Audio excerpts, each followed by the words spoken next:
yung car namin.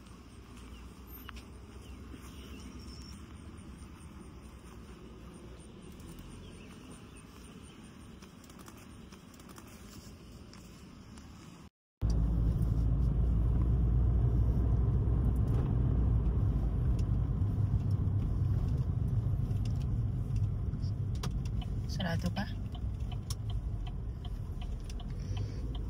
Sarado pa sila.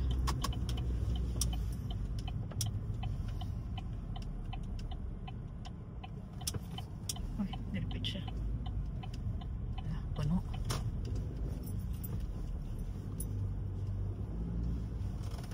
Punuan.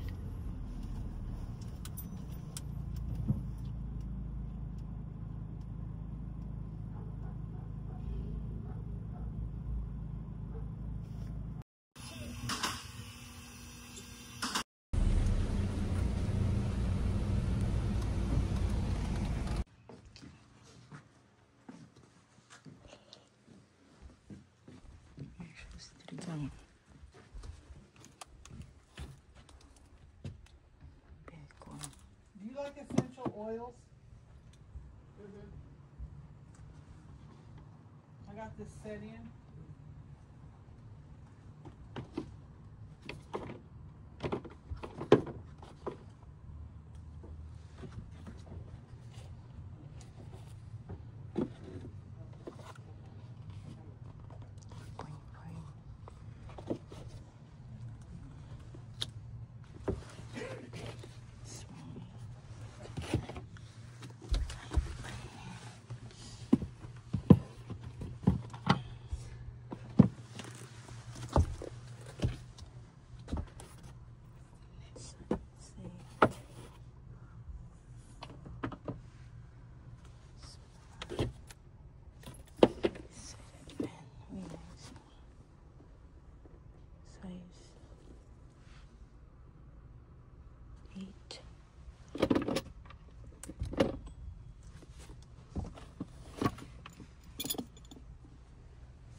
For the whole set.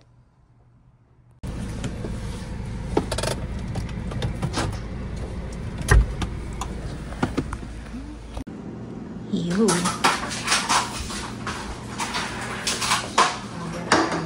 Buchi. I will use this cheese as my fillings. So this is Laughing Cow. So at last, ito yung kalasa ng cheese na tinitinda sa atin, like Eden cheese, ano pa bang ibang cheese dyan? Cheesy, ganyan. Ito yung kalasa niya. What is that, Yang? Ha? Fruits? Ito yung kalasa ng cheese natin na nabibili dito. Hindi ko alam kung meron pa. Pero so far, sa mga na-experiment namin ng mga lasa, ito pala. So, ito yung glutinous rice na nilagyan ng tubig. Yung tubig, lagyan mo siya ng asukal para mag-combine na yung, ma-dissolve na yung sugar. Then, yun, hanggang sa maganito yung consistency ng lafot na glutinous rice. So, ganyan siya. Then, i-roll mo siya kasi medyo may pagka-sticky pa yung glutinous. Palibutan mo siya ng sesame seeds. And then, ready to fry na yun siya. Kung gusto mo parang ibang filling, pwede. Kunin natin yung mabuo natin na bilog.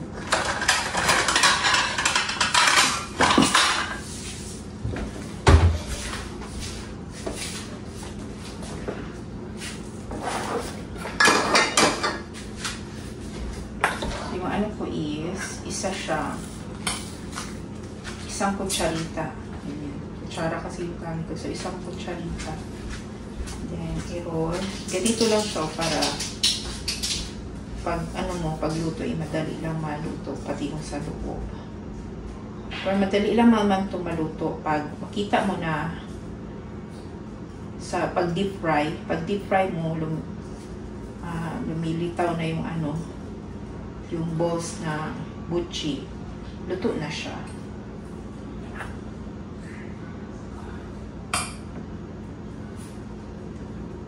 Yan.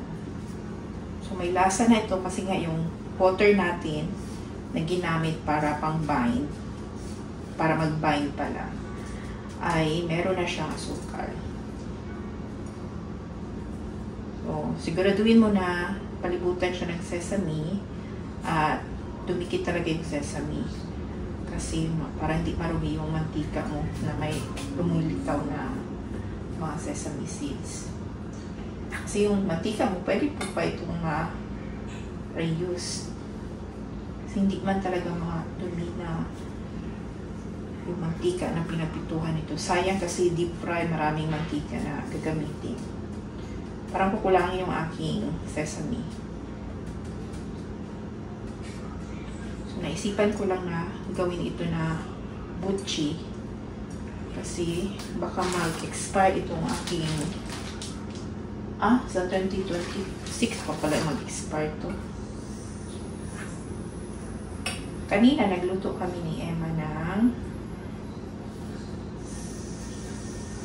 yung balbakwa. So, yun ang aming ulam ngayon sa hapunan. Baka na balbakwa. Nakalimutan kong i-film. Sayang. Kasi maano nyo yung klase ng pagluto ko ng balbakwa. Hindi yung balbakwa na merong peanut butter, tomato sauce. Ang nilalagay ko sa balbakwa ko ay sampalok. Para siyang sinampalok ang ganun. So, hindi siya saucy. Ang sabaw talaga na pang pigo.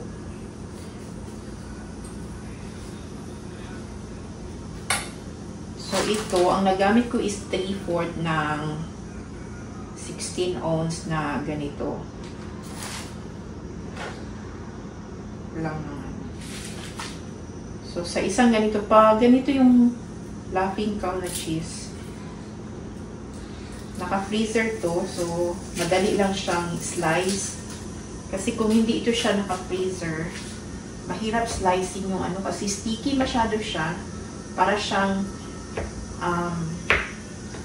cream na inano mo sa panandalian sa ref. Ganun. Ganun yung texture ng Laughing Cow.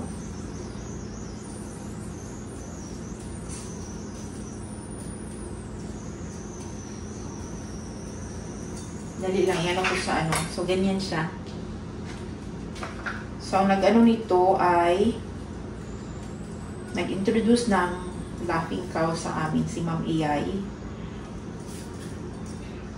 Kasi yung may pagtitipon kami, nagdala siya nagluto pala siya ng salad ba yun? Hindi ko alam kung ano niluto niya.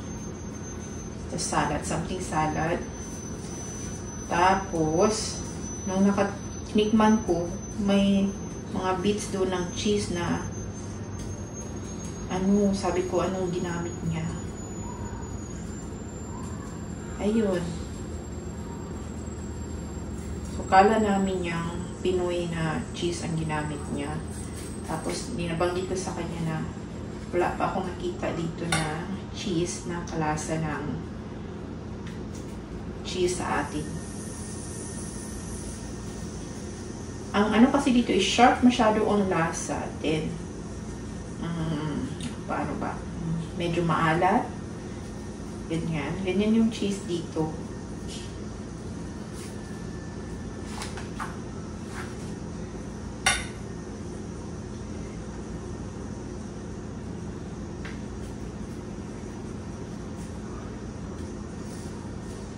sabay-sabay ko itong lulutuin kasi mayroon ng mga na-roll, pwede na sana itong iprito. Pero mas, madali lang kasi siyang maluto. Kaya sabay-sabay ko na siyang lutuin. Total, ano pa naman? Alauna pa. Punta dito yung kasamahan ko para isali ko ito. Bibigyan ko sila ng balbakwa. Babalutan ko sila ng balbakwa tapos isali ko itong balot. Gusto ko din mag-harvest ng saluyot para ipadala sa kanila.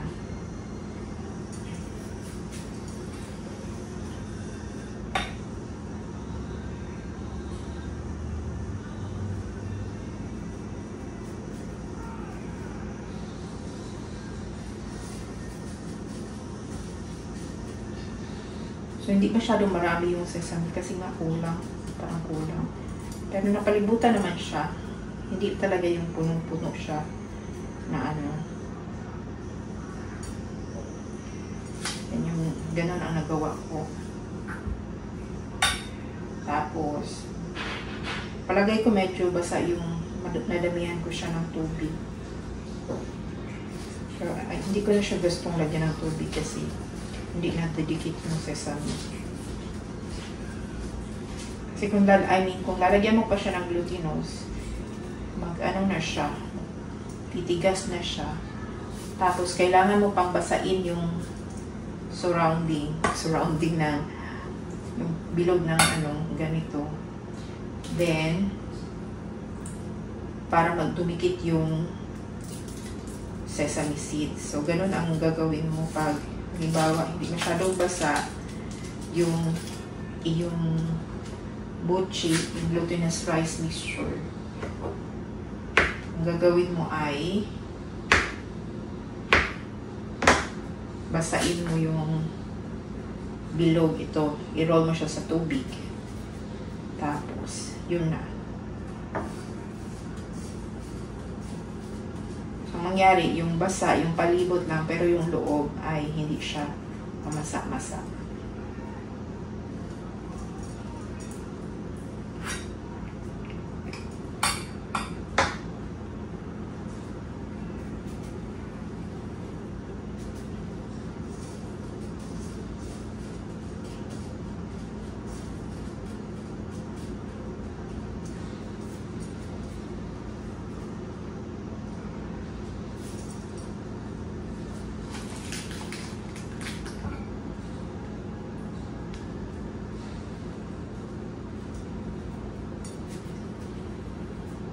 So, while kukwento ko kayo kung paano ko niluto yung aking balbakwa. So, yung version ko is, mga gamit is luya, sibuyas, bawang, tanglad, at suwete, mantika, at saka yung baka. So, ang una mong gagawin, yung baka mo, kailangan mo muna siyang pakuluan para matanggal yung mga impurities niya. Yun ang gagawin. Then, pag maano na, haunin mo na siya. Then, gigisa mo na yun. Habang naggigisa ka pala, mag-init ka ng tubig. Kasi ininit na tubig yung ipatutubig mo. So, yun ang gagawin mo. Habang nagigisa ka, mag-init ng tubig. So, ang paggisa, una sa ibang kaserola mo na, kung gagamit ka ng pressure cooker, sa ibang kaserola, or kung ang kaserola ko kasi, hindi ko makita yung mantika, yung ginigisa ko. Kaya ang ginagawa ko sa ibang kaserola ko, gumigisa. Then ilalagay ko lang dyan sa pressure cooker. So, igisa, prito mo muna yung butil ng annatto seeds. Yun yung ginagawa ko para kasi yung annatto seeds para sa akin, hindi lang siya pampakulay, pampalasa siya, may lasa siya. So, pinipuliti ko muna yung annatto seeds para magkakulay at magkalasa yung panggisahan mo. Then, tatanggalin mo lang yung buto. Madali lang naman siyang tanggalin yung mga buto. And then, doon ka na magigisa ng iyong ginger, sibuyas, bawang, at tanglad. So, ginigisa ko din yung tanglad na dahon. Then, after nyan, lalagay mo na yung karne. So, ang karne na ginamit namin ay tuwalya. Kasi walang skin dito ng baka. Tuwalya lang. Yung bone marrow na buto. Tsaka laman. So, yun ang isusunod mo sa ginisa mo. Yun ang ilalagay mo. So, pagkahulog, lagyan mo na kagad ng pinakuluan na tubig. Tapos, isalin mo siya doon sa pressure cooker mo. Yun na. Tapos, hintayin. Nilagyan ko pa pala, before ko siya tinapan, nilagyan ko siya ng pampalasa, asin. Nilagyan ko ng cubes. And, ano pang nilagay ko? Yung sampalok. Sampalok mix. So, yun ang nilalagay ko. Sampalok mix para matanggal yung langsa ng mga karne. Tsaka yung lasa niya is parang sinampalukan yung nabalbak ko. Kaya pa, pag magbalbakwa ka, pigaan pa nila ng kalamansi. Yun ang nagpang-ano ng lasa niya. By the way, hindi pala ako naglalagay ng sili. Kasi ayaw namin yung maanghang. Ako hindi talaga ako sa anghang. Kasi para sa akin, pag nilagyan ko ng anghang, tanggal yung lasa ng pagkain. So, hindi ako nasanay sa maanghang.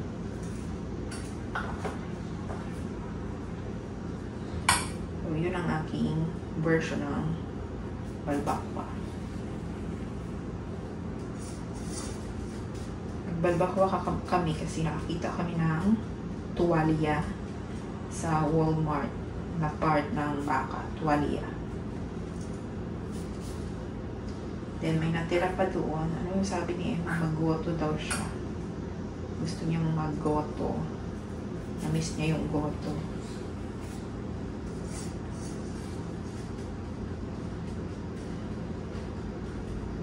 Marami pa yun. Pwede pa yun siyang pang-pakulay. Bidot na bakshi.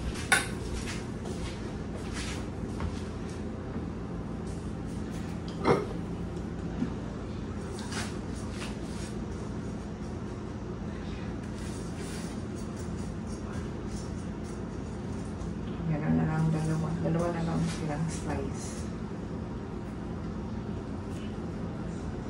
Kalimut ko ba kada mag-ano ko? Itong, may ano siya dila? Mic. Naman ko yan.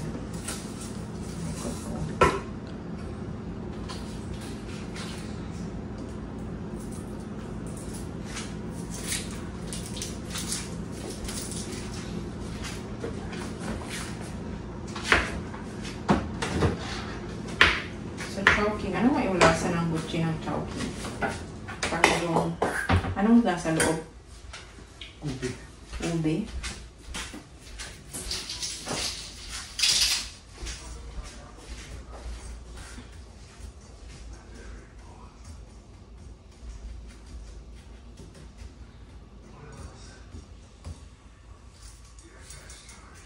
Gusto mo pwedeng mga jams, peanut butter, chocolate. So, pwede yun siyang pang-filling.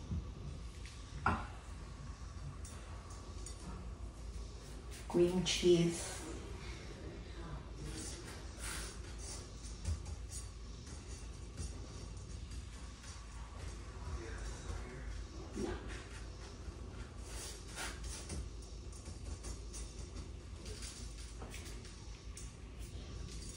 So, kaya yung mga Pinoy ay natututong gumawa ng mga homemade ganito, ganyan, mga luto.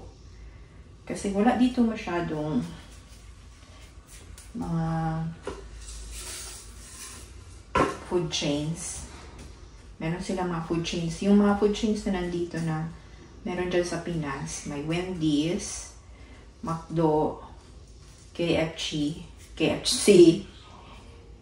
may KFC dito. Ano pa ba? May Arby's ba dyan? Kalimutan kung may Arby's dyan. Yun lang. Pero kung gusto mong pumunta sa Jollibee, meron sa Virginia, Florida, yun ang pinakamalapit lang. Washington. So, yun yung mga pinakamalapit. Mga 5 hours na biyahe. 5 to 6 hours. Sobrang yun siya.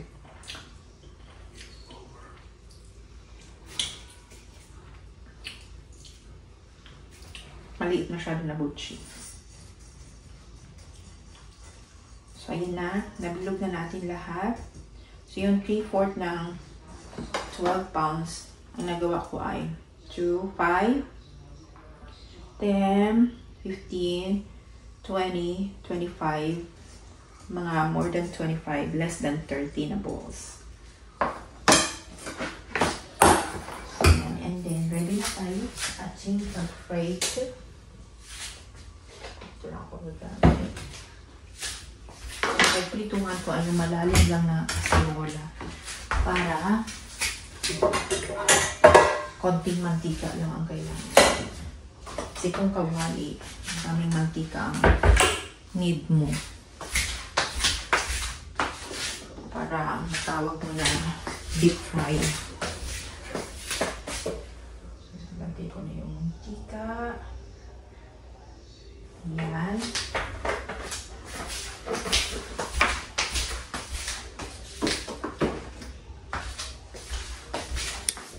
Yung ating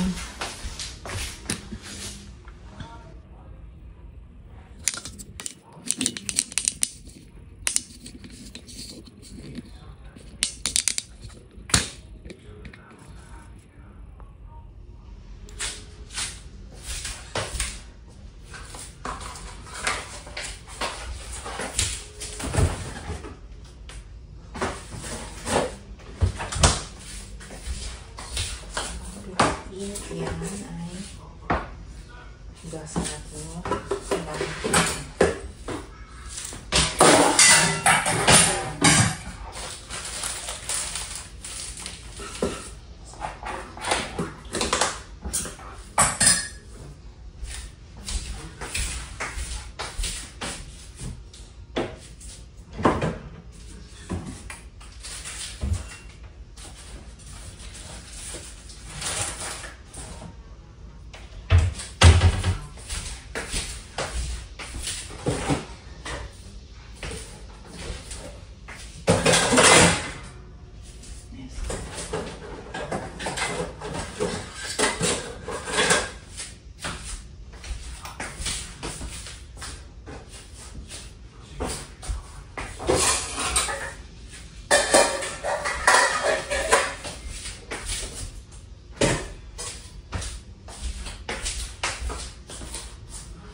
mainit. Balikan natin pag mainit na.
Gamitin ko na para hindi mapisa yung mochi. Hindi straight ang gagamitin ko.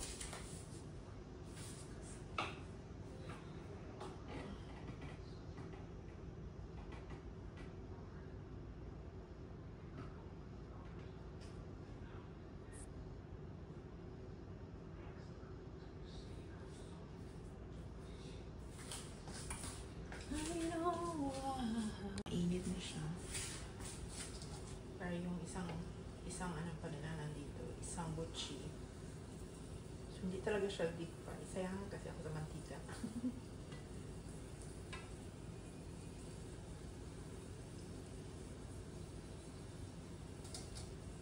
So, yung 3/4 lang ang nakatawan niya. 3/4 lang ng mochi ang nasa mantika.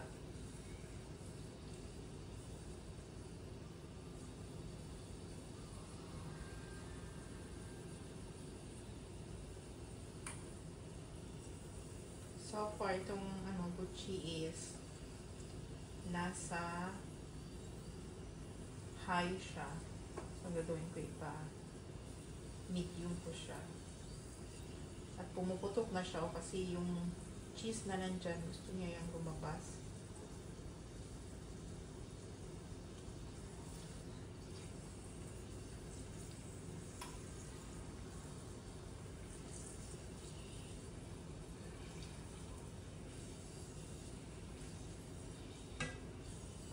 Putok po dito. Pero hindi yung putok talaga na putok.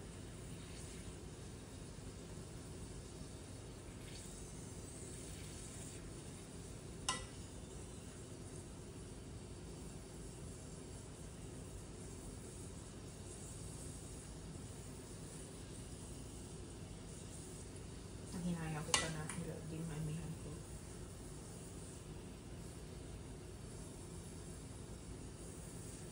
Kasi kung hindi mo damihan yung dito ay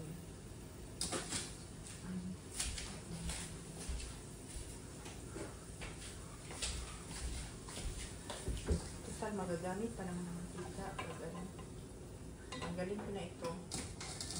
Gusto na yun. Tines ko lang kasi kung mainit na yung mantika. So yun na yung putok niya. Pinagdagan ko siya ng kita.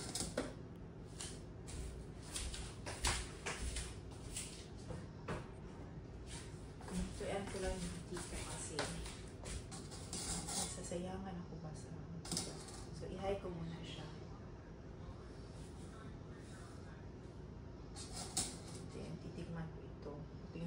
cheese. Kasi hindi siya na deep fry.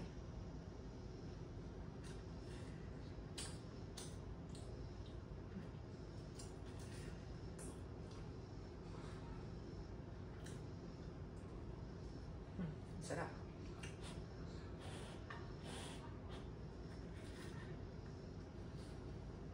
Masarap yung feeling niya.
Balik ko na siya sa kalahati.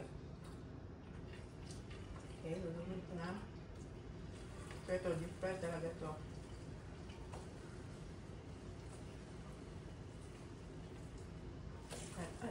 Kahit hindi mo siya ipaikot-ikutin. Hindi siya mag-deform na kanina hindi siya bilog. Kasi ang 3/4 nakalitaw, ang 3/4 nasa lalim. So ito, lilitaw talaga siya. So kagaya ito sa yung sa palitaw, malaman mo paglito na siya kasi lumilitaw siya sa water. Kaya lang, ang kaibahan ito is mantika.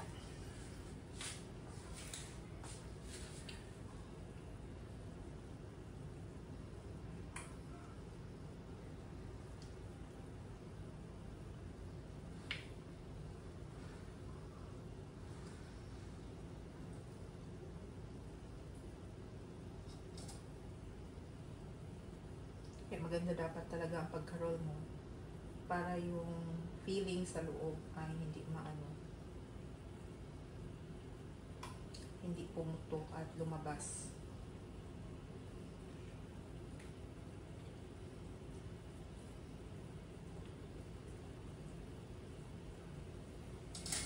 Ganyan yung itsura niya. Yan, ready na siya para magpa-upper. Bikaw.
Ayan, lumitaw na sila.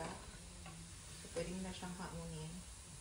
Kasi kung hindi mo siya haunin gusto mo pa siyang ipastay dyan, thinking na para maluto yung sa loob. Papangit siya kasi mangingitim yung sesame seed at mapait, hindi masarap.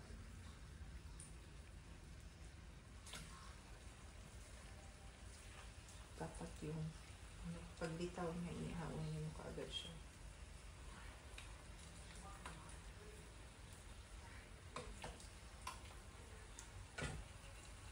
Tapos dahil ano pa siya, lalaki pa siya, hindi mo masyadong i-crowded yung pan mo. Gaya nito, 1, 2, 3, 4, 5, 6, 7, 8, 9. Pwede pa ng isa, 10. So, kanina, 2, 4, 6, 8, 10 din. Natira, 2, 4, 6, 8, 9. 39. So, less than, 29 pala.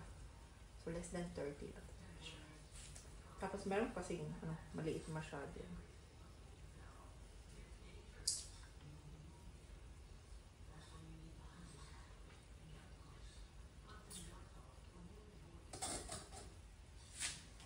So, tama lang siya ng medium heat siya. Kasi kung ano din, medyo low talaga siya masyado. Hindi pa siya luto. Naputok na siya yung sa loob yung feelings niya. So, dito yung ano natin, wala talaga siyang pumutok. Meron lang mag-action na siya naputok po. Tapos, mas maganda na mainit pa siya. I-consume na siya. Kasi ganito pa siya. Mag-shrink kasi ito pag bahaw na siya. At hindi ko alam kung anong gagawin para lumubo siya ulit.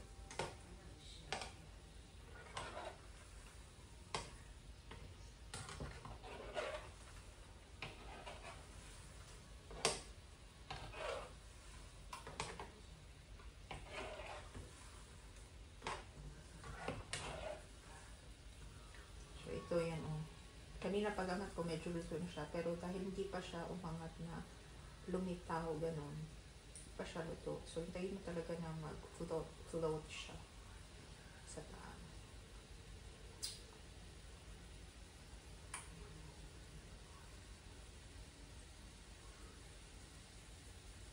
So, yung isa na yun, siguro yun ang una kong nilagay. So, nasa taas na siya. Tingnan natin kung paano siya mag-float. Yan ang ating. So, nakita nyo yan, nag-float na siya. The rest nasa baba pa. Meaning, medyo hindi pa siya pwede.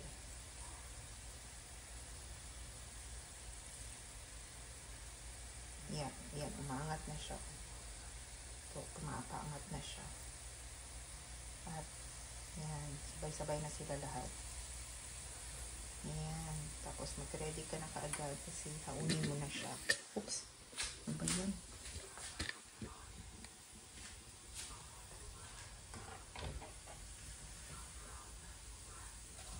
Kasi puputok yung feelings niya at papait yung sesame seeds. Kaya pag pag bitaw niya, na kaagad, haunin na kaagad. So, kung nakitaan mo, hindi masyadong sinipsip yung mantika dun sa butchi. So, hindi ito siya masyadong mamantika, yung butchi. Kasi nabablock din siya ng sesame seeds. At compact talaga siya. Pagka bilog mo is compact talaga siya. So, yan ang ating butchi. Nandito na tayo sa last batch. This round 9.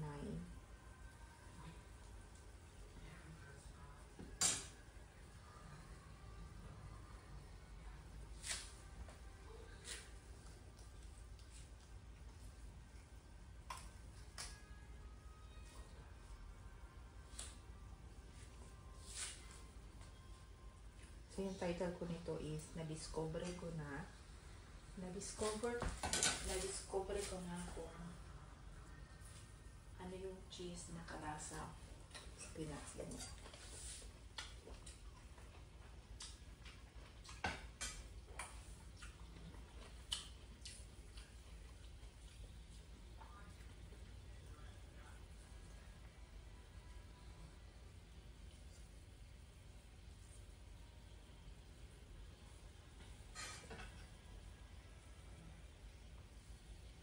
May nakita ko na parang puputok na siya. Ito yung malaki ata. Lumubot talaga siya.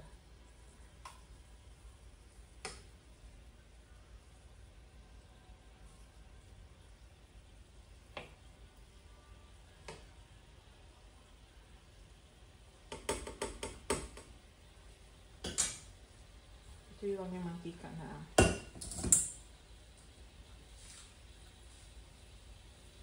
So yung maliit, lumitaw na siya.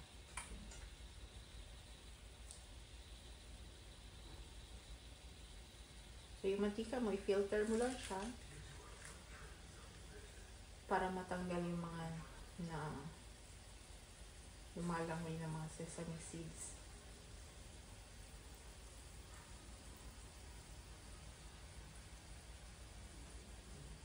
So yan, huwag matakot damihan yung mantika kung meron kayong mantika para deep fry talaga siya. So ito, kukunin ko na siya. Ito yung pinakamaliit. Yung pinaka-last na na-roll ko. Maliit lang siya. The rest, pare-pareho sila ng ano, mga 2, mga 3/4, 3/4 pala. 2 and 1/4. 2 and 3/4 cm. Hindi siya abot ng 2 diameter.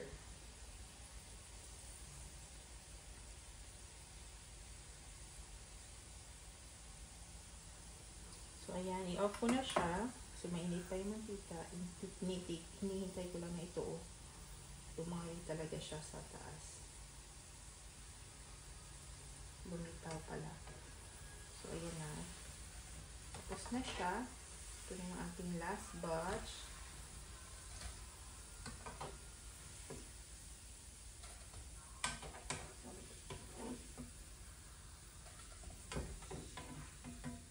Yan po ating palitaw.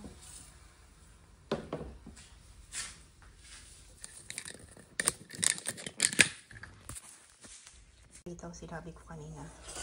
Buchi pala. Yan yung ating buchi. Sige, kunin ko pala ni si Andin. Si Ma'am Valerie ng Kama. Sa luyot. Kita ko sa malapad din sa likod kasi. Ang may likod. mga talong, ewan ko kung yung iba. Ganito ang ano ang patatas. Pag malaki na, ito. Ayan, Patatas yan. Oo. Okay. Yan. Naka-harvest ka na yan, yata. Ha? Naka-harvest ka na yan. Lapa.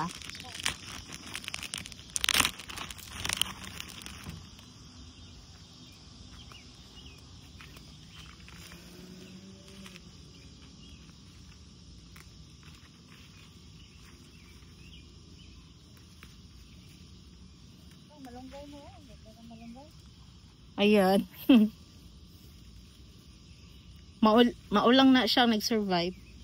Wala na siyang nag-survive. Oh, sa kadaghag liso.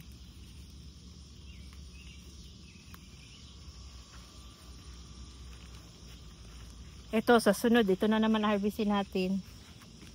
Yung sitaw, namumunga na siya. Tingnan mo. Oo, meron na. Ay, meron na. Sitaw, Kadami pa yan. siya. Marami yan. Ito naman, yung patola, ito na may linya. Alam mo yun, yung patola na may guhit-guhit. Oo, yung... Yan. Tapit na siya.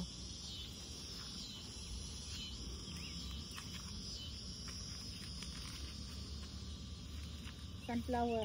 Sunflower. Di ako... Ano nang ampalaya, di ako marunong magluto ng ano daw. Ginigisa lang namin yan sa sardinas. Sa sardinas? Oh.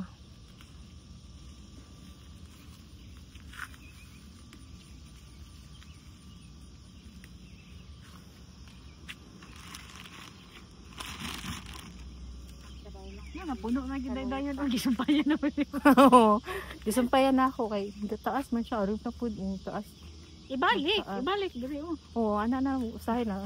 Maabot na siya dito. Biraho na pud na nagadikit para sa niya magdikit siya. Basig masuko sila ba? Ganyan.